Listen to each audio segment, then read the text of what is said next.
Do you have an interest in meditation and are you cannabis friendly? And have you thought about combining the two as a spiritual practice? I do, and many others do. And I've got 5 tips for you on how to do just that.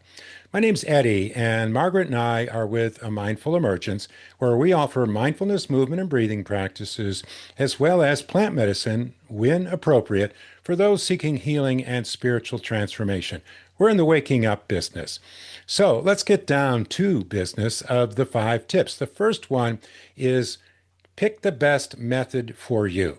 Now, I'll tell you straight up, I have found the best method for me is inhaling flower. But let's go through the other options. In addition to smoking or vaping, the second option that you have is edibles. So these are the brownies, the gummies, the chocolate bars, and also the drinks. Well, the problem with that, among others, is the time it takes for it to affect you. Most edibles, like gummies, take you about an hour, and that's, you're not sure like exactly when it's kicking in. Drinks are faster, maybe 10 to 15 minutes. Do you really want to wait around? That doesn't usually work for most people. All right. And also, the other thing is, you're not getting, in most cases, the full spectrum of the flower, and you really don't have any idea, for the most part, what are the terpenes and endocannabinoids that are within that particular edible that's going to affect you. I've done a video on flower versus edibles, if that's not clear to you, so I suggest you check that out. The third one is tinctures. Now, tinctures are typically done subliminally, but frankly, tinctures are really best for pain management and specific sort of medical, if you want to say, type of issues. I've used tinctures very effectively, but I picked them that had a specific cannabinoid content for that purpose. I don't find it helpful at all for meditation. Another one way of doing taking in cannabis, of course, is topically, and that's also usually done for some type of pain management or therapeutic effect. Can be great for that. It's not any good for meditation in my experience. And the last one is rectally using suppositories.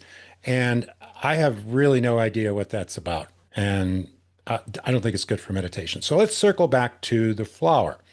So when you get flower, typically you get it when we're talking about legal ways of accessing it, you go to a dispensary, whether it's one of the 24 states where it's fully legal, or whether you're in North Carolina, like I am, where we have this phenomenon called THCA, which is basically the same thing. It's just harvested early. That's the simplistic description of THCA.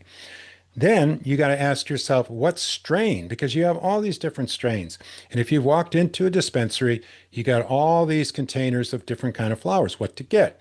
Well, typically the bud tender, the first thing he or she's going to say is, do you like sativa? Do you like indica? All right, well, that might work, but what to choose, even if you just sort of go along with what they suggest? I like sativa, and here's why.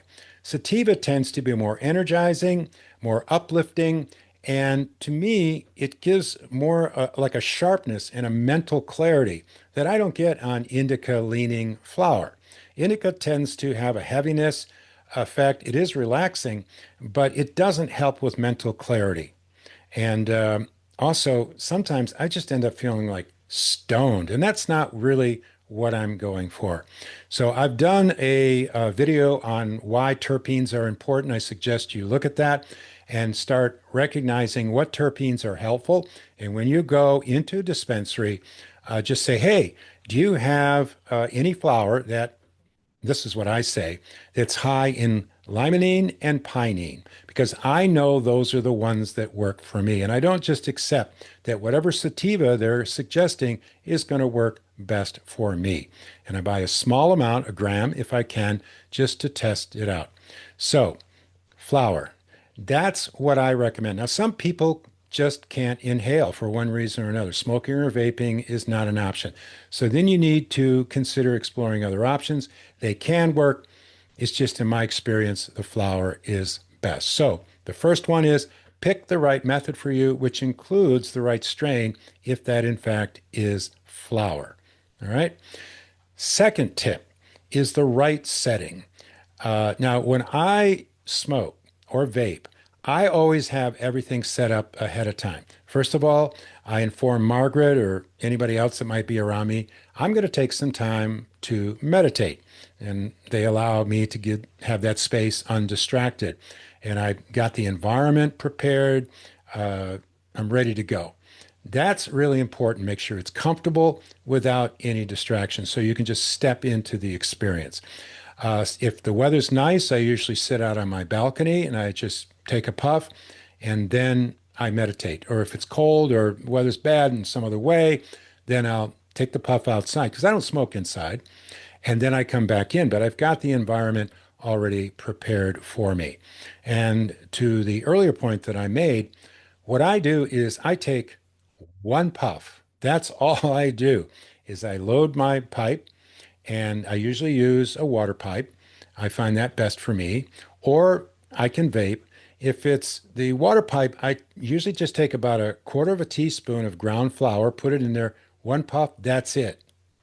I'm vaping, that affects a little bit differently. I may need to take two, three, four sips in order to get the same effect. So this really comes down to your own experience and how to get the effect based on how you're ingesting it. So, right setting is second. The third one is I suggest you approach this with an attitude of gratitude and reverence. Reverence. So, what I do is before I even smoke, I hold the flower in my hand and I thank it. I thank it for being there for me, to help heal the planet. And I honor the ground that it was grown on. I always reflect on the fact that I live on Cherokee land and I honor them. I honor all the different directions that, I just take a minute or two. This is a sacred plant to me, and I want to honor it and have reverence and gratitude that I have this to use as an effective tool to help me wake up. Number three. The fourth one is I set an intention. Okay, why am I doing this? And this kind of comes down to what type of meditation you do. There are so many different styles of meditation. Now, my way of approaching it is predominantly informed by the Buddhist tradition that I've been connected to for over 40 years.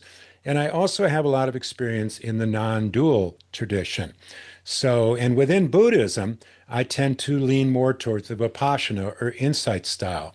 But maybe you're into Vajrayana, or maybe you're into Zen, or maybe you're into some of the more Hindu style traditions, or maybe you're into TM. It doesn't matter what it is. Pick the one that works best for you. And even within the particular tradition that I pick, I ask myself, am I just going to sit and watch my breath? Am I going to work with thoughts that come up, work with sensations that arise in my body? Or maybe I'm just going to do a loving kindness practice, or maybe some type of self compassion practice. So when I sit down, I ask myself, what is it what is my intention? Okay. And just in case you're wondering, this meditation that I do after I smoke or vape, it's usually about 15 minutes. You don't have to meditate for an hour. And here's what happened. Not only can that meditation sometimes reveal some extraordinary insights, but it also allows me to really have a better overall experience with the medicine. It seems to set the tone for it. So maybe after the meditation, I get up and I go cook dinner, which is something I really enjoy doing after I smoke, or maybe to have a conversation.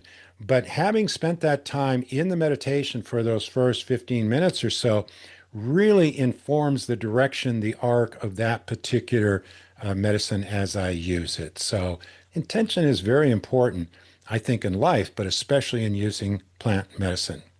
So the fifth one is it's really helpful when we use this plant for meditation if you have a regular meditation practice. Now, I teach meditation on a regular basis, and I have a handout I give people when they come to my class on how to maintain a regular practice because most people struggle. They do it here, they do it there. Maybe they've given up. Maybe they think this isn't for me. And if I say, look, uh, just do what you can. If it's just 5 minutes, 10 minutes, but see if you can do a regular practice every single day. And I'm sure I've got so many videos on meditation on this YouTube channel. I'm sure you can find something that talks about that. And to that point, I make myself available as a mentor, a teacher, to help people in general on how to use cannabis intentionally for spiritual practice.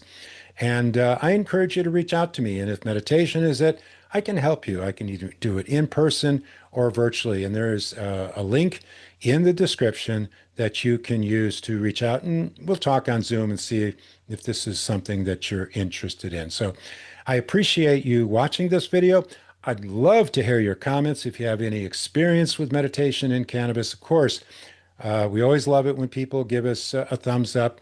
And if you haven't subscribed to this channel and cannabis and spirituality is of interest to you, you really need to subscribe and hit that bell because I'm pumping out a lot of content that I think is very helpful. I want to contribute to this conversation in a meaningful, skillful way. So thanks for watching, and we'll see you next video.